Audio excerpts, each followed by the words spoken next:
So today I thought, since I've been seeing a lot of comments asking about my anxiety, we're going to talk about that. I finally have the sign right. It's not backwards like last time. I felt really dumb about that. I felt dumb about a lot of things in the last video, which heightened my anxiety. Oh yeah. If you're wondering why I'm not wearing my glasses, I have my contacts in because I forgot I had them. And I'm like, I gotta put them on. And I was like, trashy. I look trashy today. I never wear my hair in a ponytail. If you follow me, you know I don't wear ponytails.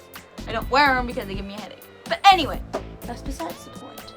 Today we are talking about anxiety. Now, I think everyone has anxiety. Like, you get anxious for a test, that kind of thing. Something exciting happens and you're nervous, that kind of thing.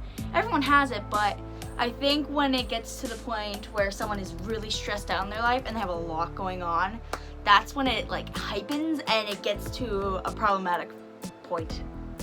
That makes sense. So getting straight to the point, I guess. Last year was really when my anxiety hypened. Oh, hello, cat. Are you weaving my womb? Please don't. Anyways, last year when I was in grade 10, that was when my anxiety kind of hypened. Like, that's the most stress I've been under in my entire life, kind of. A lot of things happened last year, which is why I think it hypened. Like, we had some family issues going on, and a lot of people leaving our lives, that kind of thing. And also the schooling. Well, not the schooling. My schooling's great. I love my school. It's just the curriculum is very difficult for me. It was, and it stressed me out to the point where I was just a big ball that could literally erupt into so much stress and anxiety that, yeah, it was not fun. It felt really terrible, like always feeling like people were talking about me, always just having something to say, whispering behind my back, always looking at me. I thought that everyone would be talking about what happened with me or like me in general. Like, as a kid, I was very chubby. I see that in photos a lot, and when I got to middle school, I started like sucking in my gut because I was so nervous about that. I was like to the point where I didn't want to wear shirts anymore. Like, I would wear hoodies all the time. I wanted to wear big things so they wouldn't see how big I was. I still kind of do that, but not for the same reason. I like my comfort, okay? I love my comfort. I wear my sweatshirts. But yeah, it was bad. I remember one kid calling me chunky one time when I was figure skating, and that really got me. I don't know why, but it did. This kid, not very smart. He's kind of smart now. But at that moment, I can't believe that I listened to that. I thought someone's opinion mattered more than mine, and I let it like consume me, and that was not a good thing for me, because after that, I hated the way I looked. In figure skating, you wear these tight-fitted dresses and leggings. I was so self-conscious about it, and I always asked when we got pictures, like, would you be able to make me look a little thinner or something? And the lady's like, you know what, you're gonna appreciate that when you're older. I'm like, still I don't, but maybe in a couple years when I'm older. But anyway, I feel like I'm getting off track. When you have anxiety, you think of the worst possible scenarios. I know I do, and I've gone to therapy about it, and like I go to my school counselor. I'm not ashamed of it. And I've gone to just counseling and therapy, which helps. Like, talking about it right here really helps too. It's therapeutic to say. It's good to vent to someone, to listen to, to talk to someone who can listen and give you advice. Like, talking about it to my parents, they assumed I was overreacting, but it's to the point where, it's not overreacting anymore. It's like, yeah. And because my anxiety was like happening and a whole lot of bad things in my life were happening, my depression came in too, which Fun fact, they give you the same medication for anxiety as depression because it's the same kind of chemical imbalance, that kind of thing. I learned that. I thought that was kind of cool. But anyways, last year, the anxiety got a lot to me because I felt very alone, and that's not a good thing for someone like me. Like, I was not being able to trust people. I had trust issues because I've been backstabbed a lot. And that's for another video to get into, but people can be very vicious. I've learned that the hard way. As someone who likes to assume the best in people, that really got me. And yeah, I felt alone. Despite the large number in our class and the amount of people I get along with, the most surprising people to ever comfort me were the people I don't talk to a lot. Like, I assumed that when I had my first anxiety attack at school, I hid in, the stall, in, like, it was a shower room. It was a shower area, and I just hid in the stall, and I, like, waited for everyone to, like, leave the change room, and then I heard them take attendance. Didn't hear anyone ask where I was. And then, waited for everyone to go outside, and then I just let out my feelings. It wasn't a fun time for me. It's hard to kind of be alone with my thoughts now because they were very dark and they were not very nice to me. But one of my friends, to this day, she's still in my class, was the one who comforted me, kind of. And yeah, it was really hard. Nobody really cared, and that really screwed me up too. But the anxiety thing, I feel like I'm getting off topic so many times. I'm so sorry. I don't mean for that to happen. Anyways, anxiety, it's kind of gone up and down in my life. Like, living out in a rural area on a farm, I always have that fear when I'm home alone that someone's gonna break in and kill me or rob me. Something I don't want happening. Or I assume that if my mom's in the grocery store too long, I just like, she's been shot! Oh my god! I assume that something bad happened, when really she just went to the bathroom. It's not fun. I send my mom texts now that say, if you don't respond to me in 5 minutes, I'm immediately going to have a big freak out and come and get you.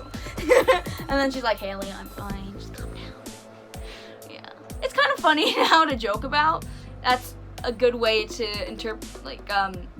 not interpret it, but to deal with it, to play it off as a joke now, like to joke about it. It's good to find the humor in things, and then it kind of helps further progress in recovery or something. I should really rehearse these things, but I'm going off the top of my head, you know. I'm a true vlogger now. But yeah, it's not fun. I don't really want to talk about my anxiety attack because that was when I hit a low in my life. It's just hard to deal with stress sometimes, but to talk to someone about it really helps. That's the first step. Vocally admitting that you have it and you're stressing out over it, and having someone listen and give you advice if they can, or else recommend you to someone with professional help. Yeah, it's great. Come to terms with my anxiety, but it's still with me. It doesn't go away that easily. It's always gonna be a big ball of stress. Like, I remember when this year, I guess 2018, I had to introduce things into this formal event. It was a big assembly. It's for Remembrance Day. And I was emceeing for it, and I was so nervous. I literally thought I was going to be a fidgety person. I was going to be Tweak from South Park, but I was not. Despite how much I love my Tweaky buddy, no, I did not freak out. I got some tools, and I rehearsed, and it went fine. I stuttered like twice. That's a record for me. Yeah, yeah. With anxiety, it really stresses me out when I'm picked to say something without rehearsing or like to public speak.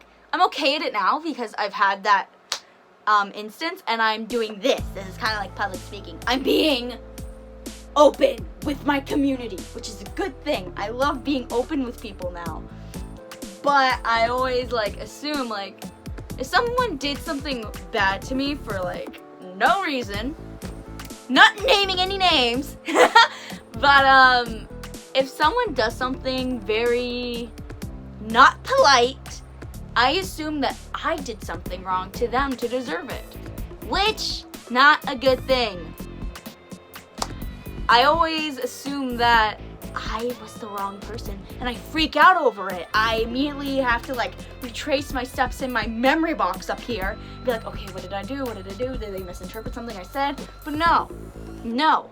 My anxiety has prevented me from having confidence in myself, which I am working on. Anxiety kind of works like a protective thing. It's like I have this book that says it's a monster, but not in the way you think it is. It's this monster who wants to protect you, but it's worrying over the little things. Like, say, you go to the bathroom and, no. I was gonna say, assuming that I was gonna be hallucinating, going to the bathroom when I'm still in class, but that's not a good example. It's anxiety is a defense mechanism. Like, your body has this defense thing. I should know this. I just got out of bio. I'm not very, good at recalling things, as you can tell. But when you assume you're in danger all the time, that anxiety hypens up to, assume what's the worst possible thing that can happen, and you try and get out of it. The thing with anxiety, too, is you avoid things. I am a good avoider. I am so good at it. Woo. It's not something I should be proud of, but I don't like going out a lot. I used to have, bad social anxiety. I went to West Edmonton Mall one time. I thought I was going to die. I threw up in the bathroom. I was so stressed out in the food court. There's one place you shouldn't get pizza from. I don't remember what it's called. But yeah, I was so stressed out that I kind of spilled my guts from my mouth. It was not a fun experience. That was really bad pizza too. But yeah, it's prevented me from going to places where it's heavily populated. But now I'm better at it. So hopefully I can go to VidCon at one point in my life. But yeah, it's not fun. If I don't go to a city for a long time, I am stressed out. I lock the doors if my mom leaves me in the vehicle to go to Fabricland or something. She only goes for a minute, calm down. But yeah, it's not a fun thing. I think now that I'm aware of it and I'm working on how to identify the worst possible scenario and the best one, and then what might actually happen, really helps me identify what I'm stressing over and if it's logical or not. Because in retrospect, a lot of the things I think about, the bad scenarios, are not likely to happen. They're rare occasions. So don't watch the news when there's a murder case. But yeah, to think of it, I kind of it's with my anxiety, I found ways to cope with it, making comic dubs. I didn't have to show my face, but I made videos and people liked them, which really boosted my confidence and made me want to try more things. That's what the face reveal was for. It was 2017 December. I was gonna say last December. No, that's not correct. But the thing is, too, I still have it, and when I make my videos and I make a mistake, talk about all for one when I actually refer to as one for all by accident in that one dub. But yeah, if I make a little mistake, I will freak out. I will be not calm. I will literally turn beet red and just hate myself for a good hour, and then I'm like, okay, you know what, if I can redo it. But I don't redo it. I never redo it. Yeah. I'm still learning, which is the main thing I need to remember when I'm making content or doing anything for that matter. I'm still learning. I'm a human being. I'm gonna make mistakes. And anxiety, you need to pipe down, my friend. I'm not talking about you, Virgil. You're adorable. I love you. Please don't ever leave. Just kidding. But yeah, that's the main thing. If you think about it, actually, the way Thomas Sanders compares Virgil, who is anxiety, good series by the way, all that he wants to do is protect Thomas, which is exactly what anxiety is. But it frets a lot and it's scared of everything. And yeah, it's so much fun to have. So I think that concludes it for this video. Second one of the series. Woohoo! This time I hope I don't get copyrighted. That was my fault too. The music was too loud. I literally cried for an hour when I found that out. But yeah, I had a lot of fun just talking. I don't need a script anymore unless I need to write down my points. But I know my points. I should have wrote them down because I stuttered a lot through this. If you have any suggestions for another video I can do about this, like, please leave them in the comments. I'm so happy to read my comments now after specifically explaining what comments I'm looking for now. I don't want to hear any more about quests. I'm so done with the quest comments. But yeah, if you guys want to hear me talk about more stuff, please feel free to leave them in the comment section. And while you're there, why don't you leave a like on this video and subscribe. Okay, I think I'm done. Thanks for watching, buds. Bye. I love you.